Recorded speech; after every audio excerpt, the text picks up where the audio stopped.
वो तमाम चेहरे जो राजनीति करते हैं और जाति के आधार पर राजनीति करते हैं, और आजकल तो पुलिस पर भी सीधा सीधा आरोप लगने लग जाता है कि आप अमुक जाति को या अमुक धर्म को आप संरक्षण दे रहे हैं, प्रश्रय दे रहे हैं, और दूसरे के साथ आप गलत व्यवहार कर रहे हैं। But the kind of man he was, मैं उनके बारे में जितना पढ़ रही हूँ रिस्पेक्ट और ज्यादा बढ़ता जा रहा है। मैं फिर जाति पर इस बात को इसलिए लेकर आ रही हूं क्योंकि बिहार में हर चीज जाति आधारित है। वहां पर एक अगड़ी जाति का चेहरा दलितों के लिए कैसे लड़ाई लड़ता है, इससे बड़ा एग्जाम्पल और क्या हो सकता है?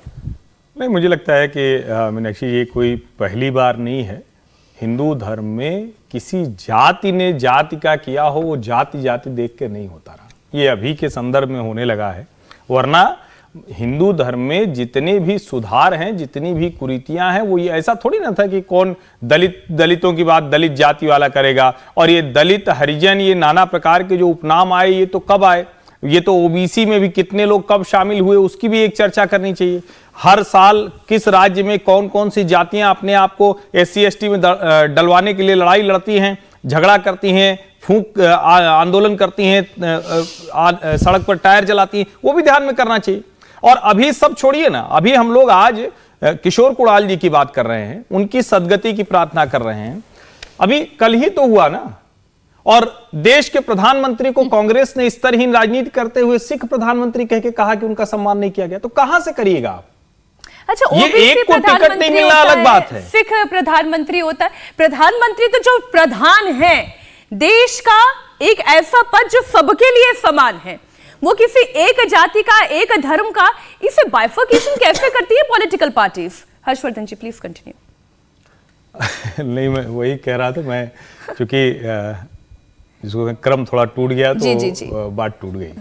लेकिन मुझे लगता है कि ये किशोर कुणाल जैसे लोग उस जगह पर जाकर समाज को, राजनीति को आईना भी दिखाते हैं, जो लोग दिन रात वही करते रहते हैं। और मैंने इसलिए कहा कि भारत के प्रधानमंत्री के तौर पर, वित्त मंत्री के तौर पर, अर्थशास्त्री के तौर पर उनकी जो पहचान है, उन्होंने जो किया, उसकी चर्चा होनी चाहिए। अब अगर कांग्रेस पार्टी को और कुछ नहीं सूझ रहा है, उनको दिल्ली विधानसभा चुनाव दिख रहा है, उनको लग रहा है कि जरा सा भाजपा और मोदी के लिए थोड़ा सा मन में और जहर भर दो सिखों के, जब इस तरह के नेता होंगे, जब इस तरह की पूरी पार्टी डिजाइन के तहत काम करेगी, तो कहां देश को ले जाएंगे? तब किशोर कुणाल जैसे चेहरे आश्वस्त करते हैं समाज को कि हम भी हैं, और हमारे जैसे ढेर सारे लोग अलग अलग राज्यों में, अलग अलग क्षेत्रों में, अलग अलग जगहों पर काम कर रहे हैं। और मैं फिर से कहूंगा कि एक जरा वहां की सरकार को भी सोचना चाहिए, सुशासन बाबू को, कि महावीर न्यास तो इस मंदिर को बहुत अच्छे से चला रहा है, लेकिन जो लोग भी पटना गए, बहुत पीड़ा होती है। सामने दुकानों की लाइन लगी हुई है, उसके बीच से आप घुस के अंदर जाते हैं। महावीर न्यास ने मंदिर को तो ठीक कर दिया, वहां की व्यवस्था ठीक कर दी है, वहां जूते चप्पल उतारने की व्यवस्था ठीक है, प्रसाद जो जैसा भगवान वेंकटेश का तिरुपति में होता है, वही सेम प्रसाद, वही लड्डू वहां भी बनता है। लेकिन बाहर आप जाइए तो पूरा एक लाइन से बहुत गंदा दृश्य होता है। सुशासन बाबू, नीतीश कुमार आज तक उसको कम से कम उनको श्रद्धांजलि देने जाए, तो आगे से जो पटना महावीर मंदिर जाए, उस महावीर मंदिर में प्रवेश करते भी वही भावना आए जो अद्भुत उस मंदिर के निर्माण की भावना थी, या जो अद्भुत किशोर कुणाल ने उस मंदिर को आगे बढ़ाया, उस परंपरा को, उसकी भावना थी। ये बड़ी बात है। आपने जो प्रधानमंत्री को लेकर जो राजनीति हो रही है, पूर्व प्रधानमंत्री मनमोहन सिंह को लेकर भी जो राजनीति हो रही है, और मौजूदा प्रधानमंत्री नरेंद्र मोदी, इस राजनीति से इतर मैं वो अध्याय, वो चैप्टर में खोलूंगी सर। नहीं। वो चैप्टर पूरा खोला जाएगा और हर पन्ना वो भी पलटा जाएगा कि क्यों इस तरीके की पॉलिटिक्स हो रही है।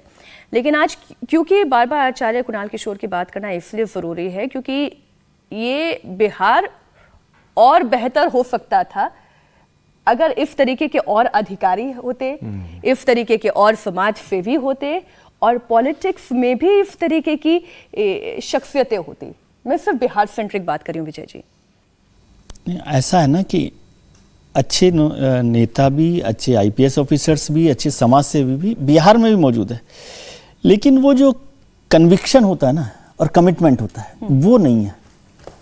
किशोर कुणाल कोई अलग से पैदा होकर नहीं आए हैं। अच्छा सॉरी, मैं आपको इंटरप्ट कर रही हूँ। ये इनके पॉलिटिकल कनेक्शंस भी, क्योंकि मैं पूरा वो पॉलिटिकल कनेक्शन भी बता रही हूँ। आप तो उनको करीब से जान रहे थे, आपकी कितनी मर्तबा उनसे बात हुई थी, तो ऐसे व्यक्ति के पॉलिटिकल कनेक्शंस मदद तो करते ही होंगे। मदद करते हैं, लेकिन वो वही मैं कह रहा हूं ना कि आप किशोर कुणाल की बात क्या है? किशोर कुणाल को मैं कैसे समझता हूँ? किशोर कुणाल को आप कन्विक्शन और कमिटमेंट से समझिए। कन्विक्शन मैं समझता नहीं कि दुनिया में और देश में या बिहार में अच्छे लोग नहीं हैं। अच्छे आईएएस ऑफिसर्स भी होंगे, अच्छे आईपीएस ऑफिसर्स भी होंगे, अच्छे पॉलिटिकल लीडर्स भी होंगे, लेकिन हमारी अच्छाई है ना बस अच्छे रहने तक होती है। उस अच्छाई को समाज के साथ जोड़ने, समाज के लिए कंट्रीब्यूट करने में, और क्या आपका वो कन्विक्शन है, क्या आपका कमिटमेंट है, और क्या आप उससे चाहते हैं। हम चाहने से शुरू करके काम शुरू करते हैं। एक लाइन जोड़ दूंगा जी। जयप्रकाश नारायण से तो बड़ा नेता कोई बिहार से निकला नहीं। वो तो जातिवाद के खिलाफ थे, भ्रष्टाचार के खिलाफ थे, अपराधवाद के खिलाफ थे। तो उनके जो अनुयायी थे, जिनके दम पर जिन्होंने जयप्रकाश नारायण को आगे की राजनीति करी, उन्होंने कैसी राजनीति आगे करी है। तो सिर्फ किशोर कुणाल नहीं, इसके पहले भी हुए। जयप्रकाश नारायण जैसा व्यक्ति इतना बड़ा जो हुआ, जिसने आपात के खिलाफ उनके सारे फॉलोअर्स की लड़ाई, उसके अनुयायियों ने जिस तरह की राजनीति करी है, तो आप उससे क्या उम्मीद करेंगे कि किशोर कुणाल के अनुयायी या किशोर कुणाल के कारण क्या बिहार की राजनीति बदल जाएगी? कन्विक्शन और कमिटमेंट सोसाइटी के लिए है, या कन्विक्शन और कमिटमेंट अपने लिए है, अपनी पार्टी, अपना घर, अपने बच्चे? ये थोड़ा बिहार की जनता को भी समझना होगा।